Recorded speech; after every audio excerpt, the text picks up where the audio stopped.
I still remember the exact moment when they first said it. I was sitting in the back row of Westfield High's cramped auditorium, surrounded by those uncomfortable plastic chairs that make your legs go numb after 10 minutes. It was parent-teacher conference night, and I'd come straight from my shift at the insurance office, still wearing my name tag and the coffee stain I'd acquired during my lunch break. My son Tyler was 16 then, struggling through his junior year with dyslexia and ADHD. While other parents chatted easily about their kids' AP classes and extracurriculars, I sat alone, watching Tyler through the classroom window. He was hunched over a math worksheet, eraser shavings scattered around him like tiny white snowflakes of frustration. After the general meeting ended, Ms. Rodriguez, his homeroom teacher, approached me with that carefully practiced smile teachers use when they're about to deliver news that will break your heart. "Mrs. Harrison, could we have a word?" She led me to a corner where Mr. Johnson, the guidance counselor, was waiting. Both of them had that look, you know the one. The same expression I'd seen on doctors' faces when they explained why Tyler needed medication, why he couldn't focus like other kids, why everything had to be harder for him. "We wanted to discuss Tyler's future," Ms. Rodriguez began, her voice gentle but firm. "With his learning challenges, we think it might be wise to consider more realistic options after graduation." Mr. Johnson nodded, pulling out a folder thick with Tyler's academic records. "Has he considered trade school? There are some excellent programs for students like him: carpentry, automotive repair, electrical work. Honest professions that don't require college." I finished for him. They exchanged that look again. "Mrs. Harrison, we care deeply about Tyler's success. But sometimes, false hope can be more damaging than honest guidance. His GPA is below what most four-year colleges look for, and with his learning disabilities." I nodded politely, the way I'd learned to do over the years. The way I'd nodded when his elementary school teacher suggested he repeat second grade. The way I'd nodded when the middle school principal said Tyler might be happier in the alternative education program. "We just want what's best for him," Ms. Rodriguez added softly. Through the window, I could see Tyler still working on that same math problem, his pencil moving slowly across the paper. He looked so small in that big classroom, so determined. When he finally looked up and saw me watching, he gave me a little wave and that crooked smile that never failed to melt my heart. That's when I knew. They'd already decided Tyler's future for him, and it was smaller than any dream he'd ever dared to have. Life with Tyler had never been easy, but we'd found our rhythm. Every morning started the same way. I'd wake him up twice, make breakfast while he found his medication, and drive him to school on my way to work.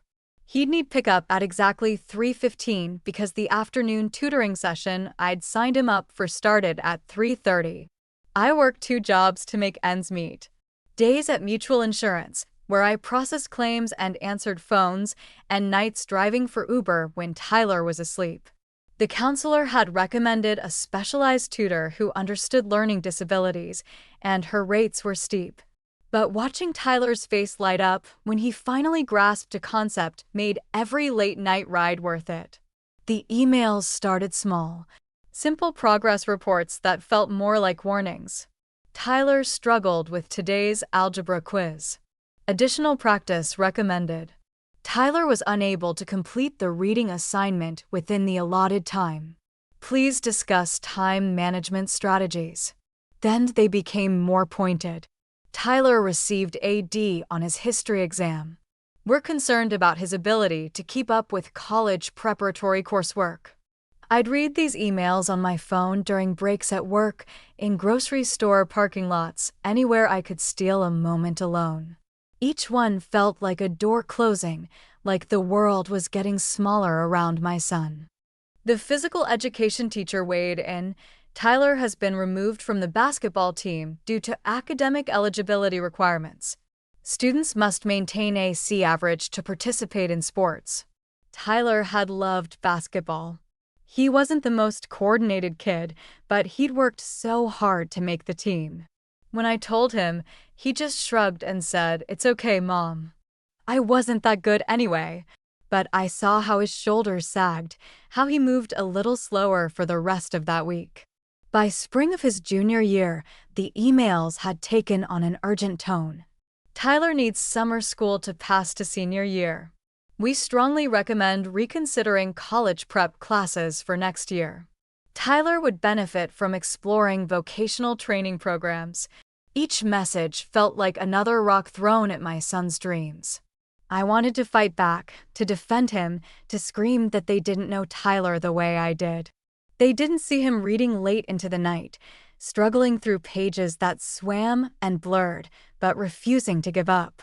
They didn't see him helping elderly neighbors with their groceries or writing poetry in a journal he thought I didn't know about. But I stayed quiet.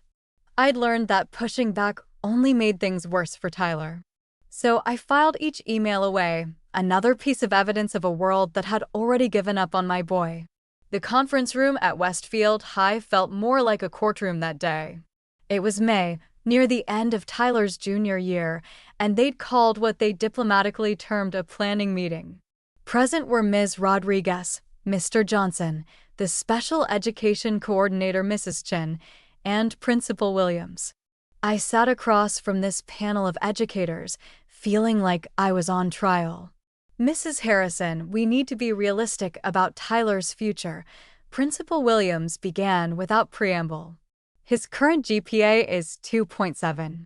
His SAT scores, even with the extended time accommodation, are below the 50th percentile. He has no extracurricular activities, no leadership positions, no volunteer hours." I wanted to interrupt to explain that Tyler had no time for extracurriculars because he spent every free moment just trying to keep up. That he volunteered by reading to kids at the library every Saturday, though the school apparently didn't count that. But I bit my tongue.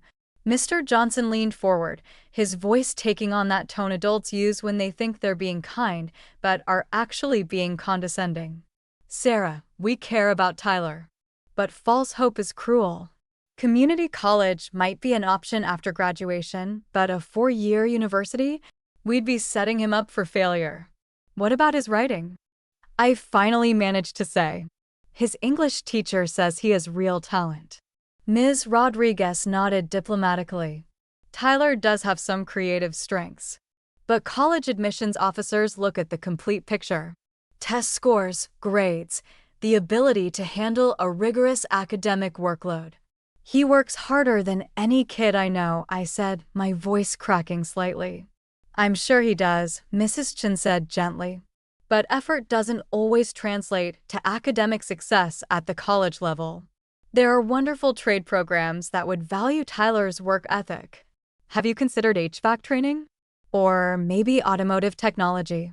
The room fell silent except for the hum of fluorescent lights overhead. I looked around the table at these people who saw my son as nothing more than test scores and GPA points, who had already written him off before he'd even finished high school. "I'll think about it," I said quietly, though what I was really thinking was how much I wanted to storm out of that room and never look back.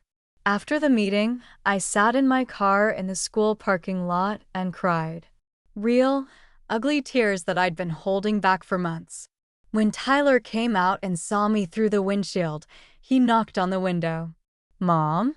You okay?" I quickly wiped my eyes and rolled down the window. "Just tired, honey. Long day at work." He studied my face for a moment, those sharp green eyes missing nothing.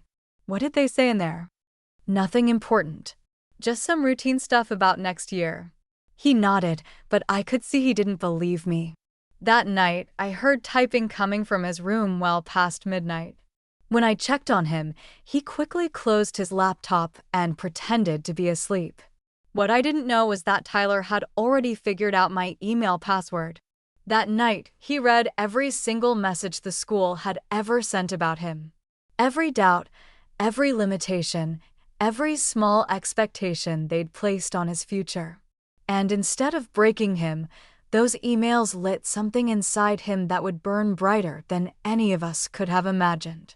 Tyler changed overnight, but so gradually that I almost didn't notice at first. He'd always been a hard worker, but suddenly he was driven in a way that both impressed and worried me. Where he used to struggle to finish homework by bedtime, now I'd find him studying until 2 or 3 in the morning. "Tyler, you need sleep," I'd tell him when I caught him hunched over textbooks in the living room during my between jobs break. "I'm fine, Mom. Just want to understand this better." He'd acquired a thick notebook that never left his side. When I asked about it, he said it was just for organizing thoughts. I respected his privacy, but something about the way he clutched it made me curious. One evening, while he was in the shower, I glimpsed inside. Page after page of his careful handwriting, documenting every piece of negative feedback he'd received. Test scores, teacher comments, email excerpts. But alongside each entry were his own notes, strategies he'd researched, YouTube videos that had helped him understand concepts differently, online forums for students with learning disabilities. He wasn't just cataloging his failures, he was building a roadmap for success. Tyler started joining online study groups for students with dyslexia and ADHD. He discovered text-to-speech software that helped him absorb reading assignments faster. He found math tutorial videos that explained concepts in ways that clicked with his brain. But there was something else he was documenting too. I didn't find out until much later that he was systematically screenshotting every email the school sent about him. Every casual comment from teachers. Every piece of paper trail that painted him as a limitation rather than a possibility. "Mom," he said one night over dinner, "what if everyone's wrong about me?" "What do you mean?" "What if I'm not as limited as they think?" I set down my fork and looked at this son of mine, this boy who'd already overcome so much. "Tyler, you've never been limited. Not by your dyslexia, not by your ADHD, not by anything. Some people just need to be shown." He smiled then, that crooked grin that reminded me he was still my little boy despite growing taller than me. "Maybe I'll show them then." I had no idea what he meant at the time. But Tyler had already decided that senior year wasn't just going to be about graduation. It was going to be about proving that every email, every low expectation, every small dream they'd offered him was wrong. He was building something. Something that would make all of them listen. Senior year arrived like a sunrise after a long, dark night. Tyler walked into Westfield High that September as a different person than the boy who'd left in June. Taller, yes, but there was something else. A confidence that hadn't been there before. The changes were immediate and dramatic. Tyler, who'd barely spoken in class before, now participated in discussions. He volunteered for presentations. He asked questions that made teachers pause and think. His first quarter grades came back, 3 B's and 2 A-minuses. I stared at the report card so long the letters started to blur. "How?" was all I could manage. Tyler grinned over his bowl of cereal. "Turns out I'm not stupid, Mom. I just needed to figure out how my brain works." The emails from school took on a different tone, though doubt still lingered in every word. "Tyler has shown remarkable improvement, but we wonder if this is sustainable. Please ensure Tyler isn't overwhelming himself. We don't want him to crash. His participation has increased, but we want to manage expectations for long-term success." Still, the transformation continued. Tyler made honor roll second quarter. He joined the debate team and argued his way to regionals. He started a tutoring program for younger students with learning disabilities. When college application time came, I found him at the computer one evening, surrounded by brochures from universities I'd never dared dream he'd consider. "Tyler," I said carefully, "are you sure about these schools? Maybe we should start with some safety options, some smaller schools that—" "Mom," he interrupted, not looking up from the screen. "Do you trust me?" "Of course I do." "Then trust me on this." He applied to 12 universities. Harvard, MIT, Stanford, Yale, schools that seemed as unreachable as the moon. When Mr. Johnson called me at work to express his concerns, I could hear Tyler's name being passed around the faculty lounge in the background. Rebecca, I'm worried Tyler is setting himself up for devastating rejection. Harvard? MIT? Even with his recent improvements, his cumulative GPA, his test scores, these schools accept less than 5% of applicants. That night, I found Tyler in his room, working on essays by lamplight even though it was past midnight. Honey, maybe Mr. Johnson has a point. There are so many great schools that would be lucky to have you. Maybe we should be more realistic about. Tyler looked up at me, and in his eyes I saw something I'd never seen before. Not defiance, not stubbornness, but absolute certainty. Mom, what if realistic is just another word for giving up? He returned to his essay, and I knew that whatever happened, Tyler was writing his own story now. And no one, not the teachers, not the counselors, not even me, was going to convince him to make it smaller. March arrived with an unexpected warmth, bringing with it the first acceptance letter. I was loading groceries into my car when Tyler called. Mom. His voice was shaking. Mom, you need to come home. Now. I abandoned my cart and drove home doing 15 over the speed limit, imagining every possible disaster. But when I burst through the front door, Tyler was standing in the living room holding an envelope, tears streaming down his face. Yale, he whispered. They said yes. I grabbed the letter with trembling hands. There it was in black and white. Congratulations on your acceptance to Yale University. We both cried. We called Grandma in Florida, who promptly burst into tears herself. We ordered pizza and ate it straight from the box while reading and rereading the letter. But April held even bigger surprises. MIT. Not just an acceptance, but a merit scholarship. Northwestern. Full ride for academic excellence. Princeton. Waitlisted, then accepted. Stanford. Yes! And then, on a gray Thursday afternoon that I'll remember for the rest of my life, the big one arrived. Harvard. Full scholarship. I was at work when Tyler called, and I actually dropped the phone. My supervisor, Mrs. Kim, found me sobbing in the break room 20 minutes later. Rebecca? What happened? Is everything okay? My son, I managed between tears. Harvard. Full ride. They want my son. She hugged me right there in the break room, and for the first time in years, I felt like we'd won. Like all those nights of tutoring and struggling and believing when no one else would had actually mattered. But the school's reaction was something else entirely. We need to verify these acceptances, Principal Williams told me during a hastily arranged meeting. This seems unusual. Unusual how? I asked, though Tyler squeezed my hand, silently telling me to stay calm. Well, given Tyler's academic history, the admissions committees at these institutions must have seen something in his application that we didn't track in our records. Ms. Rodriguez was more direct. Rebecca, please make sure Tyler fully understands the rigor of these institutions. The transition might be more challenging than he anticipates. The final surprise came 2 weeks before graduation.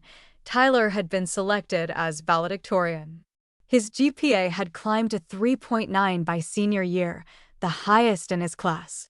The school board held an emergency meeting. Some members questioned whether someone with Tyler's learning profile should represent the school at graduation. That evening, Tyler sat me down at the kitchen table. Mom, I want to give the speech. Of course, honey. You earned it. No, I mean I want to really give the speech. I want to tell them what I've learned. About all of this. Something in his tone made me pause. What exactly do you want to say? He smiled, but it wasn't his usual grin. This smile was sharper, more determined. I want to show them something. Something they need to see. I didn't know what he meant then. But I trusted him. This boy who'd been written off, who'd been told to be realistic, who'd been offered a smaller life than the one he'd dreamed. I trusted him completely. I had no idea I was about to witness the bravest 15 minutes of speech giving in Westfield High history. Graduation day dawned clear and bright, the kind of perfect June morning that makes you believe in new beginnings. The football stadium was packed with families, teachers, and students in their blue caps and gowns.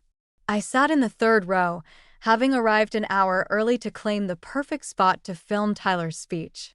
The ceremony proceeded normally through the opening remarks, diploma presentations, and academic awards. Tyler received several: highest honors in English, the Mathematics Improvement Award, and the Counseling Department's Student Achievement recognition, which felt somewhat ironic given their role in his journey. When Principal Williams stepped to the podium to introduce the valedictorian, I felt my heart hammering against my ribs. "Our valedictorian this year represents something truly special," he began. "Tyler Harrison has shown us that with hard work and determination, students can exceed even their own expectations. Please welcome Tyler to share some words of wisdom with us today." The crowd applauded politely as Tyler walked to the podium, his green graduation cap slightly askew, his speech folder tucked under his arm along with something else, his laptop. He began conventionally enough, thanking teachers, acknowledging parents, celebrating his classmates' achievements. I watched the faculty in the front rows settling back in their chairs, probably expecting the usual platitudes about following dreams and working hard. Then Tyler paused. He looked out at the sea of faces before him, closed his prepared speech folder, and opened his laptop. "There's something I need to share with you all," he said, his voice carrying clearly across the stadium. "Something about the power of words and how they can either break someone or forge them into something stronger." He clicked something on his laptop, and the large screen behind him lit up. "For the past 2 years, I've been collecting something. Every email, every progress report, every meeting note, every suggestion about my future." The first slide appeared, an email with the subject line, "Concerns about Tyler's academic performance." Names were blurred, but the message was clear. Murmurs rippled through the crowd. I saw Ms. Rodriguez shift uncomfortably in her seat. "This one's from my sophomore year," Tyler said calmly. It reads, "Tyler will never succeed in a traditional 4-year college environment. We recommend adjusting expectations accordingly." Another slide, "Given Tyler's learning disabilities, vocational training might be a more realistic path." The murmurs grew louder. Parents were leaning forward, teachers looking at each other with wide eyes. "This next one is from my junior year," Tyler continued, his voice getting stronger.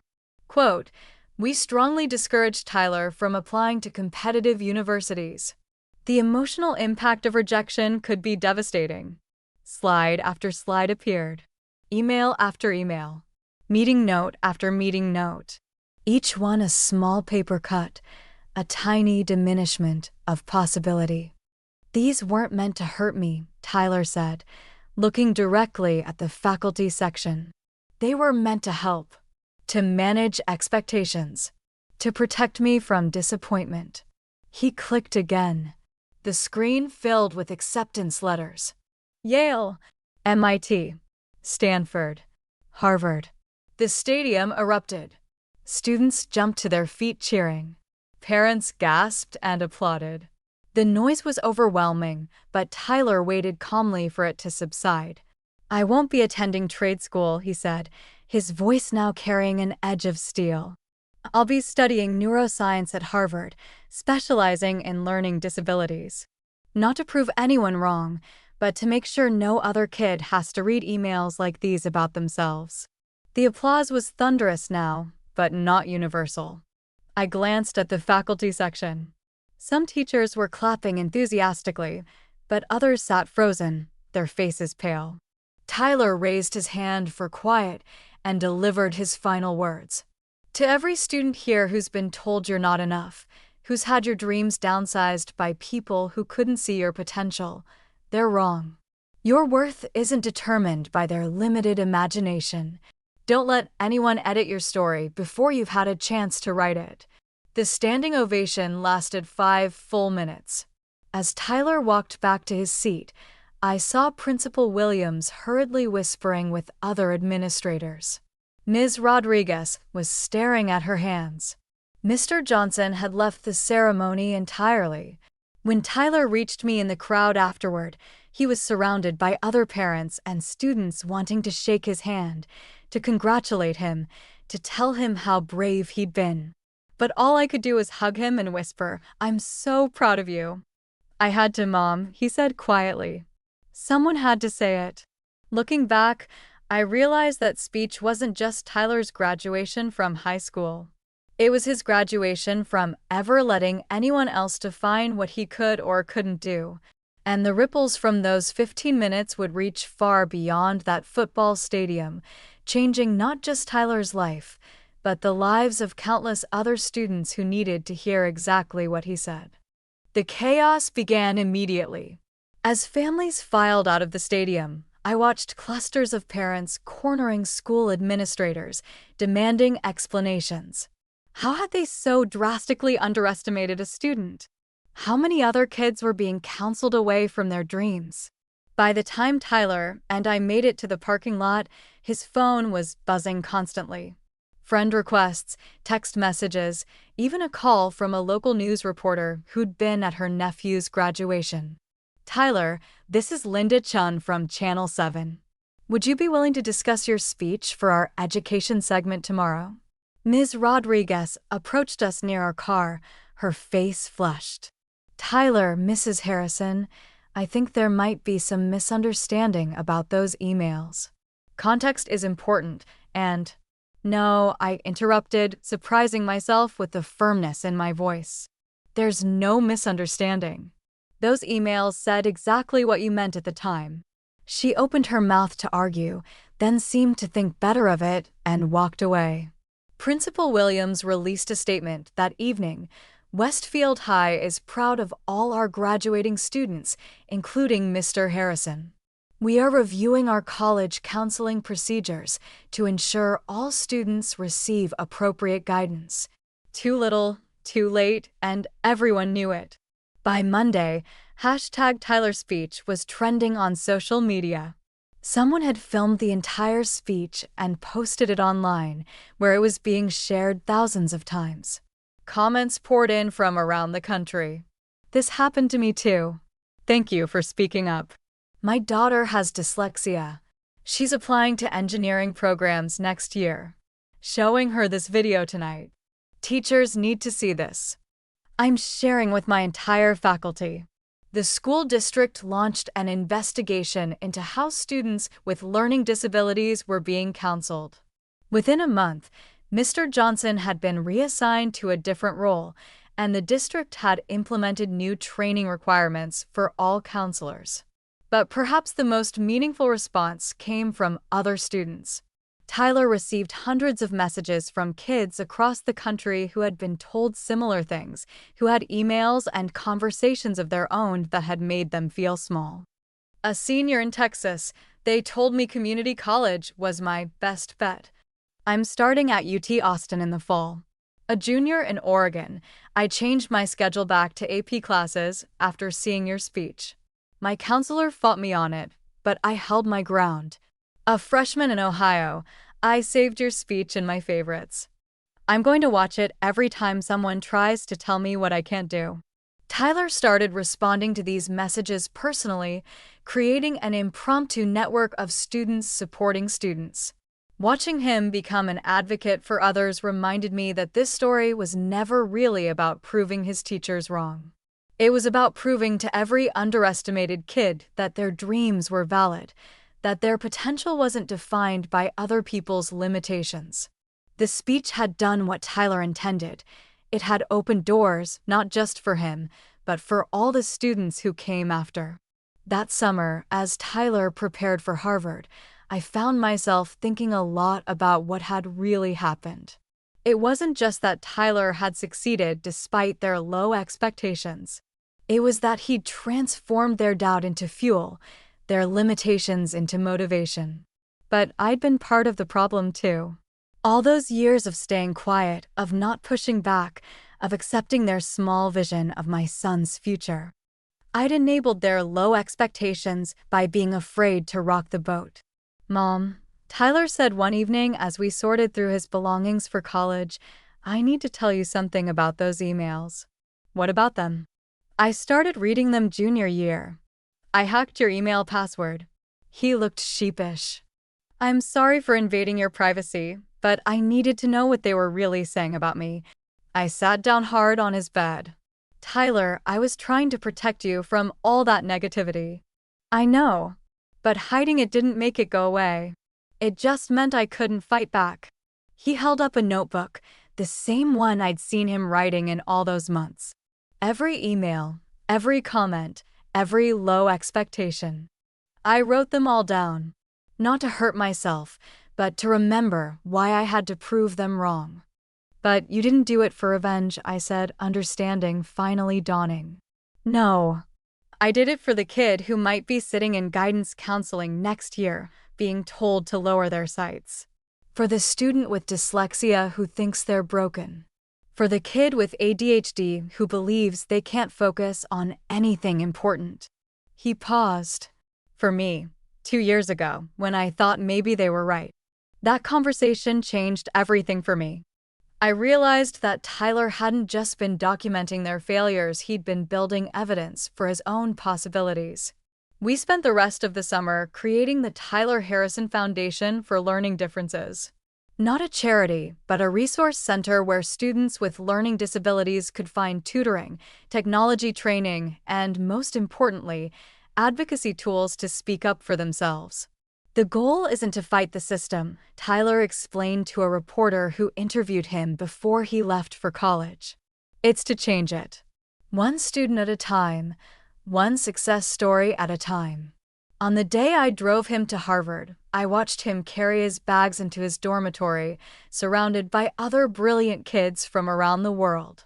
He looked back and waved, my son who'd been written off, who'd been told to be realistic, who'd been offered a smaller life than he deserved. But he'd chosen to write his own story instead. And in doing so, he'd given permission to thousands of other kids to write theirs too. A year has passed since graduation, and Tyler is thriving at Harvard. His neuroscience professors describe him as one of the most innovative thinkers in his class. He's already working on research related to learning disabilities and neuroplasticity. But the real measure of success comes in the messages I still receive from parents whose children found hope in Tyler's story. A mother from Michigan: "My son watched Tyler's speech and decided to apply to engineering school. He was just accepted to Purdue." A father from Georgia: "My daughter has severe ADHD. Tyler's foundation helped us get her the accommodations she needed. She's now on the honor roll." A teacher from California: "I showed Tyler's speech to my faculty. We've completely changed how we talk to students about their potential." The school district kept its promise too. Westfield High implemented new policies requiring counselors to focus on possibilities rather than limitations. They created a mentorship program pairing students with learning differences with successful graduates who share their experiences. Last month, I received an unexpected phone call. "Mrs. Harrison? This is Maria Rodriguez. I retired from teaching last spring." I recognized the voice immediately, though it sounded older, more uncertain than I remembered. "I've been thinking about Tyler a lot since graduation," she continued. "About all the students I counseled over the years. I owe you an apology. I was wrong. I let statistics blind me to potential." I listened as she explained how Tyler's speech had forced her to confront her own biases, how it had made her realize that realistic expectations could sometimes be just another form of giving up on kids. "I wanted to tell you that I've started volunteering with your foundation," she said. "I want to help make sure other teachers don't make the mistakes I made." I thanked her for calling, for her honesty, for her willingness to change. Because that's what Tyler's speech had really been about. Not punishment, but transformation. 2 weeks ago, I visited Tyler at Harvard. We walked across campus, past the ivy-covered buildings and lecture halls where he's pursuing his dreams. He told me about his classes, his research, his plans to develop new teaching methods for students with learning differences. You know what's funny? He said as we sat by the Charles River. I still keep those emails on my phone. I read them sometimes when I'm struggling with a particularly challenging problem set. Why? He smiled, looking out at the water. Because they remind me that limitations are often just other people's imaginations projected onto you. They remind me how far I've come and how far others can come too. My son taught me that the most powerful way to prove people wrong isn't with anger or resentment. It's with achievement. Not for the sake of those who doubted you, but for everyone who comes after you, who needs to see that it's possible. Tyler's story isn't just about a boy with learning disabilities who got into Harvard. It's about refusing to let other people's small vision define your large life. It's about turning doubt into determination, limitations into launching pads. If you're reading this and you've ever been told you're not enough, that you should lower your expectations, that your dreams are too big for someone like you, remember this. Your worth isn't determined by their limited imagination. Don't let anyone else write your story. Grab that pen and write it yourself. Because the best revenge against low expectations isn't proving them wrong. It's proving yourself right.